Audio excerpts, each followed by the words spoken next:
नमस्कार, स्वागत है आप सभी का। आप देख रहे हैं देश का नंबर 1 न्यूज चैनल। मैं हूं आपके साथ कृतिका सिंह। न्यूज 18 इंडिया की बादशाहत लगातार कायम है। नमस्कार, मैं हूं आपके साथ अनुपमा झा। टीआरपी की रेस में आज तक काफी पीछे छूट गया है। सबसे सटीक और भरोसेमंद खबरों के लिए देश ने एक बार फिर से न्यूज 18 इंडिया पर भरोसा जताया है।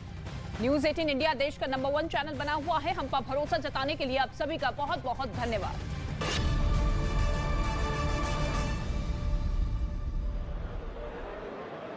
नमस्कार, मैं हूं आपके साथ जसप्रीत कौर। मैं इस वक्त मौजूद हूं दिल्ली एयरपोर्ट में टर्मिनल 33 में। आप देखेंगे कि पीछे जो है यहां से अंतर्राष्ट्रीय यात्री जो आएंगे उनकी रैंडम टेस्टिंग होगी, क्योंकि जिस तरीके से चीन में कोरोना का विस्फोट हुआ है, दवाइयां खत्म हो चुकी है, तो जो यात्री आ रहे हैं इसको लेकर के भारत सरकार भी अलर्ट मोड में है। पीएम मोदी आज दोपहर में हाई लेवल मीटिंग करने वाले हैं। दोपहर के वक्त ये मीटिंग होगी। इससे पहले स्वास्थ्य मंत्री ने भी कल बैठक की थी, वो इस बारे में मैं बात करूंगी। लेकिन सबसे पहले तस्वीरें मैं आपको दिखा देती हूँ। देखिए, ये है इंटरनेशनल जो फ्लाइट्स आती हैं, वो इधर से ही लोग यात्री बाहर आते हैं। लेकिन खासकर जिस तरीके से चीन में 80 करोड़ लोग प्रभावित होंगे, जो WHO ने चिंता जाहिर की है, डेटा शेयर करने को कहा है।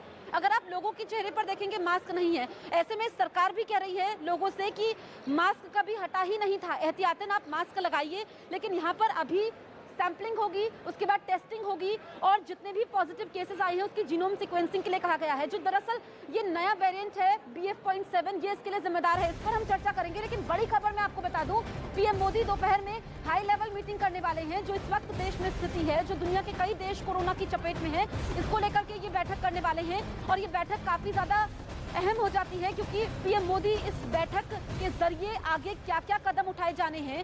भारत में BF.7 के केसेस सामने आए हैं, हालांकि संख्या इसकी कम है। कल हमने देखा कि स्वास्थ्य मंत्री ने मीटिंग की थी जिसमें अधिकारियों से चर्चा की गई थी। हालांकि भारत में स्थिति चिंताजनक नहीं है, लेकिन ये कहा जा रहा है कि जिन्होंने अभी तक डोज नहीं ली है, खासकर जो 60 साल से ऊपर के हैं, उनको प्रिकॉशन डोज लेनी होगी। तो इस वक्त की ब्रेकिंग न्यूज हम आपको बता रहे हैं। पीएम मोदी आज कोरोना को लेकर के हालात पर हाई लेवल मीटिंग करने वाले हैं। दोपहर के वक्त होगी। कोरोना के हालात की समीक्षा करेंगे पीएम मोदी। इससे पहले हमने देखा था कि कल स्वास्थ्य मंत्री मनसुख मांडविया ने भी बैठक की थी। और ये बैठक ऐसे समय में हो रही है जब WHO ने कहा कि अभी भी कोरोना जो है वो ग्लोबल इमरजेंसी रहेगा।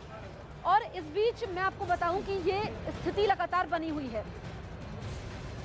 तो हम लोग इस वक्त मौजूद हैं दिल्ली एयरपोर्ट पर। और देखिए, जिस तरीके से चाइना में कोरोना का विस्फोट हुआ है, यहाँ से जो यात्री, खासकर जो चाइना से फ्लाइट्स आ रही हैं, इसके अलावा जापान से, अमेरिका से जो फ्लाइट्स आएंगी, साउथ कोरिया से, उसमें जितने भी यात्री होंगे उनकी टेस्टिंग होगी।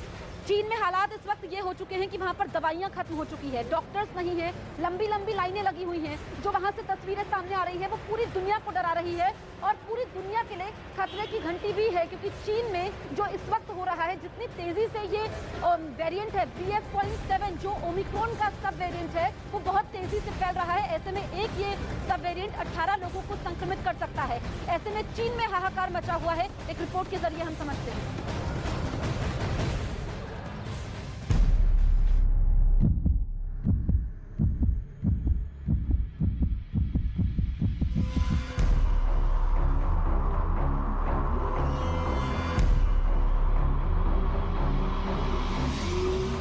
चीन में फिर बढ़ा कोरोना का कहर।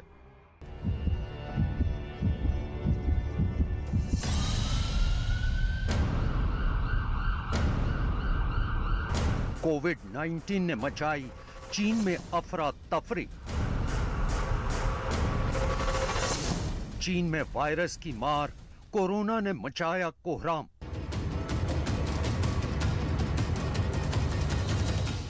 चीन में कोरोना आउट ऑफ कंट्रोल।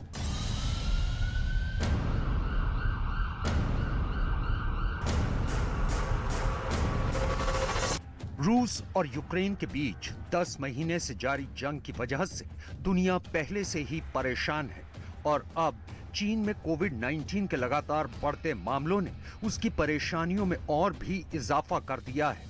कोविड-19 यानी वो घातक वायरस जिसकी दस्तक से दुनिया एक बार फिर दहशत में है। कोरोना वायरस एक नए रूप में एक बार फिर लौट आया है और इस बार उसकी चपेट में वो देश है जिस पर बार बार कोरोना वायरस को बनाने और पूरी दुनिया में फैलाने का आरोप लगता रहा है। चीन में जीरो कोविड पॉलिसी लागू करते ही इस बार कोरोना वायरस के नए वेरिएंट की ऐसी भयानक लहर आई है जिसने पूरे देश ही नहीं बल्कि पूरी दुनिया में हड़कंप मचा दिया है। नए केस इतनी तेजी से बढ़ रहे हैं कि चीन का हेल्थ सिस्टम ठप पड़ चुका है। अस्पतालों में बेड फुल है, मुर्दाघरों में शवों का ढेर लगा है। तो हालात इतने खराब हैं कि अंतिम संस्कार के लिए भी 24 घंटे से ज्यादा का इंतजार करना पड़ रहा है।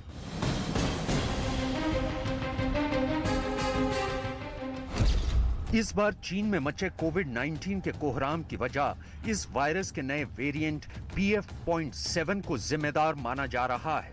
हेल्थ एक्सपर्ट्स का कहना है कि ये वेरिएंट इतनी तेजी से फैल रहा है कि इसकी वजह से चीन में संक्रमित लोगों की तादाद का आंकड़ा 80 करोड़ तक पहुंच सकता है और अगले 3 महीनों यानी मार्च 2023 तक 5 से 20 लाख लोगों की मौत भी हो सकती है। स्वास्थ्य विशेषज्ञों के मुताबिक कोरोना की नई लहर का पीक 22 जनवरी तक चल सकता है और इसके बाद हालात सामान्य होने शुरू होंगे।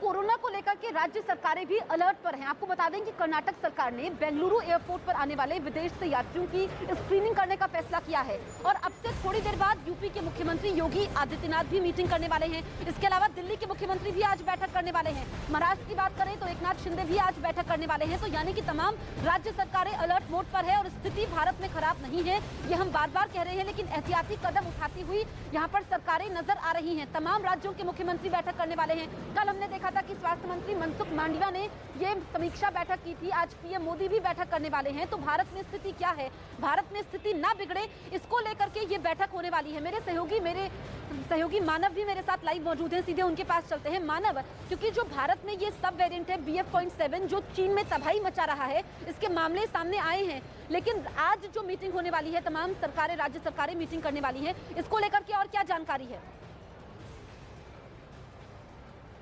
जसप्रीत, देखिए बैठकों का दौर शुरू हो गया है, लेकिन सबसे बड़ी बात यह है कि चाहे एयरपोर्ट अथॉरिटी हो, चाहे जिला प्रशासन हो, चाहे तमाम वो अधिकारी हो, सबको इंतजार है उस सरकारी एडवाइजरी का जिसमें ये तय होना है कि प्रोटोकॉल किस तरीके से रहेंगे और कैसी पाबंदियां रहेंगी।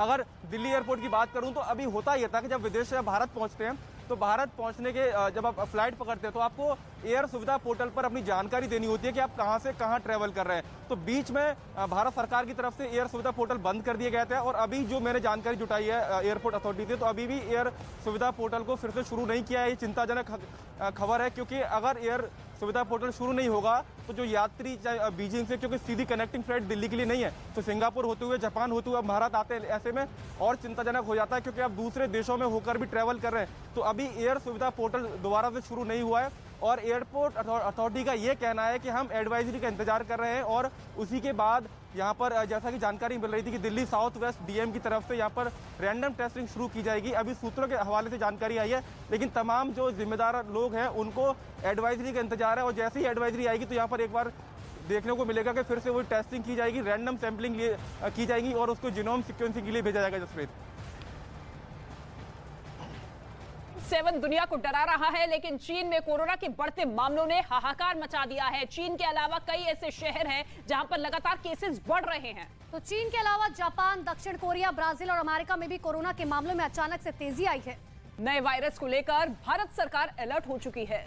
अब आपको बताते कि आखिर क्या कुछ तैयारियां की जा रही। दरअसल स्वास्थ्य मंत्रालय ने देश भर में कोरोना को लेकर निगरानी बढ़ाने के निर्देश जारी कर दिए हैं और अब हर हफ्ते स्वास्थ्य मंत्रालय की बैठक होगी। स्वास्थ्य मंत्रालय ने सलाह दी है कि भीड़ में मास्क जरूर लगाएं।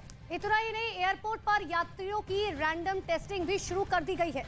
इसके साथ ही राज्य सरकारों को टेस्टिंग, ट्रैकिंग और ट्रीटमेंट पर फोकस करने के निर्देश दिए गए हैं। और साथ ही देश में जिन लोगों ने प्रिकॉशन डोज नहीं ली है उन्हें तुरंत इसे लेने की सलाह दी गई है। इतना ही नहीं, नए वेरिएंट से पॉजिटिव हुए केस की जीनोम सीक्वेंसिंग के निर्देश भी जारी किए गए।